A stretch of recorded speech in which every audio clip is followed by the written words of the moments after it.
Already మీకు తెలిసే ఉంటుంది.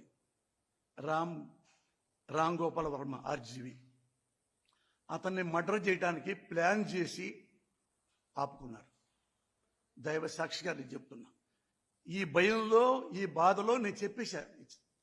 ఇక చెప్పకూడదు అనుకున్నాను. పేర్లు కూడా చెప్తా. ఎందుకంటే చంద్రబాబు నాయుడు గారు నీ పేరేం చెప్పను. మీరున్నారు, మీ పేరు చెప్పను. నేను రామ్ గోపాల్ వర్మ గారు కూడా నేను చెప్పలే ఇంతవరకు. 2 days కింద నేను ఎంత ఐ క్రైడ్ లైక్ ఎనీథింగ్. అరే, ఒక పార్టీలో, ఒక వైసీపీలో ఒక మంచి ముఖ్యమంత్రి దగ్గర పనిచేస్తే చంపేస్తారా? ఇదే రామ్ గోపాల్ వర్మని ముందు ప్లాన్ చేసుకొని ఆగారా లేదా నేను పేరు చెప్తా. ఐ వెంకట్రావు గారు తెలుసుగా మీకు, ఒకప్పుడు సీనియర్ మోస్ట్ జర్నలిస్ట్, మహా టీవీ